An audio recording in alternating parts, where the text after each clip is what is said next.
Hello friends, welcome to இது உங்கள் சமையல். இன்னைக்கு ரொம்ப டேஸ்டியான ஒரு ரெசிபிங்க.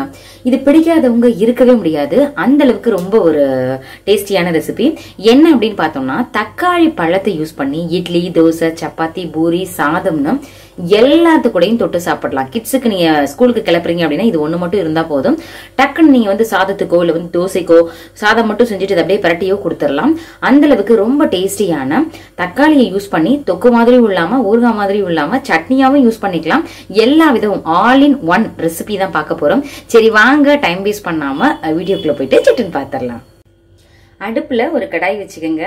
அதுல தேவையான அளவு தண்ணி சேர்த்துக்கலாம். இப்போ நம்ம நல்ல பழமா இருக்கிற தக்காளியை எடுத்துக்கணும். நீங்க ரொம்ப அப்படியா அழுத்துனா ஹார்டா இருக்கும் இல்லையா, அந்த மாதிரி எடுத்துக்கிறாம நல்ல பழமா இருக்கணும். இந்த மாதிரி எடுத்துக்கோங்க. நம்ம என்ன பண்ணிக்கலாம்னா அப்படியே இதுல தண்ணியில சேர்த்துக்கலாம்.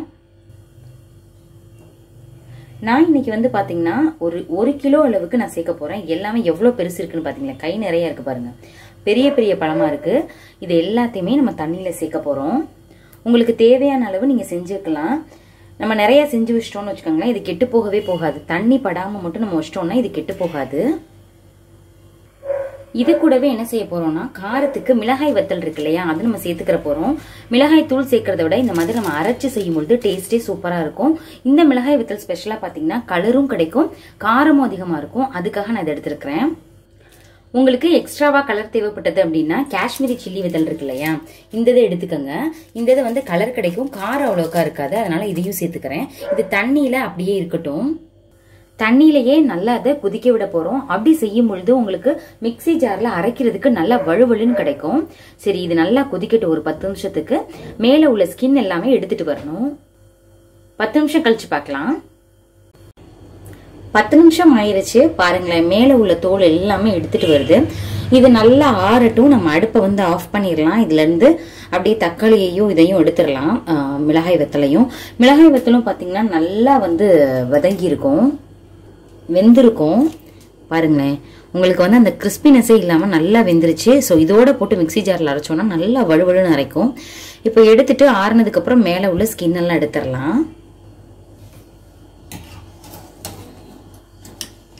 நல்ல பழமா இருந்துச்சுன்னா உங்களுக்கு பாருங்க இப்படி வந்துடும். நீங்க பழம் கொஞ்சம் இதா வாங்கிட்டீங்க, நல்லா இந்த மேல கனமா இருக்கு தோல் எல்லாம் அப்படின்னா உங்களுக்கு இந்த மாதிரி வெடிச்சு வராது. அந்த மாதிரி நேரத்தில் நீங்க என்ன பண்ணிக்கணும்னா தக்காளி மேல ஒரு பிளஸ் குறி மாதிரி நீங்க போட்டுக்கணும். அப்படின்னா உங்களுக்கு ஈஸியா வந்துடும். இது நல்ல பழமா இருக்கிறதுனால எதுவுமே பண்ணல. பாருங்களேன், அப்படியே அழகா தோல் எடுத்துட்டு வந்துருச்சு. கையால இந்த மாதிரி எடுத்தாலே வந்துடும். பாருங்களேன், நீங்க இதை எடுக்கணும்னு அவசியம் இல்லை. உங்களுக்கு திப்பி திப்பியா இருந்தா பரவாயில்ல அப்படின்னா நீங்க இதோடயே சேர்த்து மிக்சி ஜார்ல அரைச்சிக்கலாம். நல்லா வலுவலுன்னு இருந்தா தான் நல்லா இருக்கும் டேஸ்ட். அதனால நீங்க என்ன பண்ணிக்கலாம்னா இதோட அப்படியே இந்த ஆறுனதுக்கு அப்புறம் உரிச்சிங்கன்னா ஈஸியா வந்துடும். நல்லா ஆறிடுச்சு. மேலே இருக்கிற தோலை மட்டும் எடுத்தாச்சு. இப்போ என்ன பண்ணிக்கலாம்னா மிக்சி ஜார்ல நம்ம ஏற்கனவே வேக வச்சு எடுத்து வச்சிருந்தோம் இல்லையா மிளகாய் வத்தல், அதை இதுல சேர்த்துட்டு நம்ம அரைச்சிட்டு வந்துடலாம். இது ஓரளவுக்கு குறகுறப்பா அரைச்சிரும். பாருங்களேன், இந்த மாதிரி இருக்கு. இது கூட தண்ணி எதுவுமே சேர்க்காம தக்காளி பழம் எல்லாத்தையுமே நம்ம சேர்த்துட்டு ஒரு சுத்திட்டு அதுக்கப்புறம் கொஞ்சம் கொஞ்சமா அரைச்சிக்கலாம். சூடா இருந்தது அப்படின்னா கண்டிப்பா திரிக்கும், கம்மியா போட்டா கூட. அதனால நீங்க நல்லா ஆறுனதுக்கு அப்புறம் இதுல சேர்த்து அரைச்சிக்கங்க. இப்போ மிக்சி ஜார் நிறைய இருக்குது. இதை ஒரே ஒரு சுத்திட்டு கொஞ்சம் கொஞ்சமா அரைச்சுக்கிற போறோம். எந்த அளவுக்கு அது வலுவலுன்னு அரைக்குதோ அந்த அளவுக்கு பண்ண போறோம். முக்காவாசி அரைச்சிருக்கும், காவாசி மட்டும் அரைப்படாம இருக்கும். சோ இந்த மாதிரி இருந்தாதான் நல்லா இருக்கும். ரொம்பயும் தோல் இருந்தாதான் நல்லா இருக்காது. அதனாலதான் நம்ம தோலை எடுத்துட்டோம். அந்த விதை கொஞ்சம் கொஞ்சமா இருக்கிறது அது எல்லாமே நல்லா இருக்கும். சோ ரெண்டையுமே அரைச்சு நான் தனியா வச்சுக்கிட்டேன். இப்போ என்ன பண்ணிக்கலாம்னா ஒரு கடாய் எடுத்துக்கங்க, நல்லெண்ணெய் சேர்த்துக்கங்க. நல்லெண்ணெய் இதுக்கு கூடுதலாவே சேர்த்துக்கணும். நான் இப்போ ஒரு 3 டேபிள் ஸ்பூன் சேர்த்திருப்பேன். இன்னமுமே இதுக்கு சேர்க்கணும். அப்பதான் ரொம்ப நாள் கெட்டு போகாம இருக்கும். எண்ணெய் நல்லா சூடாயிரட்டும். சூடானதுக்கு அப்புறம் அடுப்பை மீடியம் ஃப்ளேம் பண்ணிட்டு கடுகு சேர்த்துக்கங்க. கடுகு நல்லா பொரிஞ்சிரட்டும். கடுகு உங்களுக்கு கருத்துருச்சு இல்ல ஓவரா குக் ஆயிருச்சு அப்படின்னா உங்களுக்கு அந்த ஃபுல்லா இந்த ரெசிபியவே கெடுத்துரும். அதனால கரெக்டான பக்குவத்துல பாத்துக்கங்க. கருவேப்பிலை ஒரு கொத்து சேர்த்துக்கலாம். அதுக்கப்புறம் வெள்ளைப்பூண்டு சூப்பரா இருக்கும். அந்த தக்காளியோட வெள்ளைப்பூண்டோட ஸ்மெல் சேரும் பொழுது அட்டகாசமா இருக்கும். அந்த பூண்டை என்ன பண்ணிக்கணும், ஒரு வெள்ளைப்பூண்டை ஒரு 3-4 நீளமா கட் பண்ணிக்கங்க. அதனோட பச்சை வாசனை போற அளவுக்கு நல்லா அதுல வதக்கி விட்டுக்கலாம். நல்லா வந்து ப்ரௌன் கலர்ல வரணும், கோல்டன் ப்ரௌன் கலர்ல வரணும். அந்த அளவுக்கு நல்லா இதுலயே வதக்கிக்கங்க. அப்ப வந்து உள்ள வரைக்குமே நல்லா வெந்துரும் எண்ணெயிலேயே. அப்ப டேஸ்டும் ரொம்ப நல்லா இருக்கும். தக்காளியோட சேர்த்து சாப்பிடும் பொழுது அவ்வளோ அட்டகாசமா இருக்கும். இப்போ ஓரளவுக்கு வறுத்தாச்சு. கலர் இங்க பாருங்களேன் லைட்டா மாறிட்டே இருக்கு, நல்லாவே மாறிடுச்சு. இந்த ஸ்டேஜ்ல அடுப்பை நல்லா லோ ஃப்ளேம் பண்ணிட்டு இப்ப நம்ம ஏற்கனவே அரைச்சு வச்சத டக்குன்னு சேர்த்துருங்க. பைய ஊத்தணும் அப்படின்னா மேல தெரிச்சிடும் எண்ணெய் இருக்கிறதுனால. டக்குன்னு சேர்த்துட்டு மிக்ஸ் பண்ணி விட்டுருங்க. நான் 2 தடவை அரைச்சு வச்சிருந்தேன் இல்லையா, சோ பாதியை ஊத்தியாச்சு. இன்னும் கொஞ்சமே அதையும் சேர்த்துடலாம். இப்ப மிக்சி ஜார்ல எல்லாம் ஒட்டி இருக்கும், அதுல எல்லாம் தண்ணி சேர்த்துலாம் நம்ம ஊத்தக்கூடாது. தக்காளியே வந்து தண்ணி கண்டென்ட் அதிகமா இருக்கு, அது எல்லாத்தையுமே நம்ம வத்த வைக்கணும். அதுக்காக லைட்டா வலிச்சு மட்டும் விடுங்க. நீங்க வந்து கரண்டியால இந்த மாதிரி மட்டும் எடுத்து மட்டும் விடுங்க. நீங்க வந்து தண்ணி எதுவுமே சேர்த்துறாதீங்க. இப்ப பாருங்களேன், எனக்கு காரம் வந்து கரெக்டா இருக்கும். ஏன்னா நான் வந்து இவ்வளவு தக்காளிக்கு இவ்வளவு அளவுன்னு சொல்லிட்டு நான் ஏற்கனவே போட்டாச்சு. கலருக்காக நம்ம வேற எதையுமே ஆட் பண்ணல, காஷ்மீரி மிளகாய் தான் நம்ம ஆட் பண்ணியிருக்கிறோம். இதுல வந்து வேற உங்களுக்கு காரம் கம்மியா இருந்துச்சு அப்படின்னு நீங்க நினைச்சீங்கன்னா நீங்க மிளகாய் தூள் சேர்த்துக்கலாம். லைட்டா அந்த மாதிரி ஒரு கொதி வரும் இல்லையா, இந்த பக்குவத்துல நம்ம மிளகாய் தூள் சேர்த்துக்கோங்க.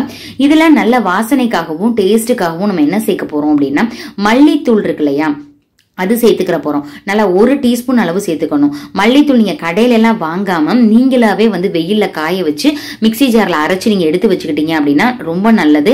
நம்ம கடையில வாங்குறத விட வீட்டுல செஞ்சோம் அப்படின்னா சீக்கிரம் கெட்டு போகாம இருக்கும். இந்த ஊறுகாய் கூட நம்ம சேர்க்கிற எல்லா ஐட்டமுமே ரொம்ப ரொம்ப முக்கியம். அதனால அதை பாத்துக்கோங்க. இது வந்து வீட்லயே மிக்சி ஜார்ல அரைச்சதுதான். உங்களுக்கு ரொம்ப நைஸா வேணும் அப்படின்னா 2-3 தடவை சலிச்சுக்கங்க, கரெக்டா இருக்கும். இப்போ 1 டீஸ்பூன் சேர்த்திருக்கிறேன். நான் சேர்த்தது 1/2 டீஸ்பூன், அதனால 2 சேர்த்தேன். 1 டீஸ்பூன் சரியா இருக்குங்க. சேர்த்துட்டு இதுக்கு தேவையான அளவு உப்பு சேர்த்துக்கங்க. அதுக்கப்புறம் நம்ம பெருங்காயத்தூள் உங்களுக்கு தேவைப்பட்டா நீங்க சேர்த்துக்கலாம். ஏன்னா நம்ம வெள்ளைப்பூடு சேர்ந்திருக்கிறதுனால பெருங்காயத்தூள் தேவைப்பட்டா சேர்க்கலாம். சில பேருக்கு அந்த பெருங்காயத்தூளோட ஃபிளேவர் பிடிக்காது அப்படின்றவங்க அவாய்ட் பண்ணிக்கலாம். நான் இன்னைக்கு பூண்டு சேர்த்திருக்கிறதுனால சேர்க்கலாம். தேவைப்பட்டா அதையுமே சேர்த்துக்கலாங்க. இப்போ நல்லா அதை மிக்ஸ் பண்ணி விட்டுக்கங்க. தக்காளி தண்ணி எல்லாமே பாருங்களேன் ஓரளவுக்கு வத்திருச்சு. நம்ம குழம்பு மாதிரி இருந்தது, இப்போ நல்லா கொஞ்சம் திக் ஃபார்ம்ல வந்துட்டு இருக்கு. இந்த ஸ்டேஜ்ல நீங்க கொஞ்சம் எண்ணெய் சேர்த்துக்கிறதுனா சேர்த்துக்கலாம். நீங்க ரொம்ப நாள் வச்சு பயன்படுத்துறீங்கன்னா நம்ம கூடுதலா எண்ணெய் சேர்த்தாதான் நல்லா இருக்கும். பாருங்களேன் கரண்டியில் எடுத்து காமிக்கிறேன், இந்த மாதிரி கெட்டியா இருக்கு. இப்போ நம்ம இது கொதிச்சுட்டு இருக்கும் போதே நம்ம என்ன பண்ணிக்கணும் அப்படின்னா கடுகு, சீரகம், வெந்தயம் 3 ஒரு டீஸ்பூன் எடுத்து நல்லா வந்து ட்ரை பேன்ல வந்து தண்ணியே இல்லாத பேன்ல வறுத்துட்டு லைட்டா பொன்னிறமா, ரொம்ப வந்து கலர் மாறிடக்கூடாது, பொன்னிறமா வறுத்துட்டு அதை மிக்சி ஜார்ல அரைச்சு பவுடரா எடுத்து வச்சுக்கோங்க. அதுல 2 டீஸ்பூன் இதுல சேர்க்கணுங்க. இதுதான் வந்து சீக்ரெட்டே, ரொம்ப ரொம்ப டேஸ்டியா இருக்கும்.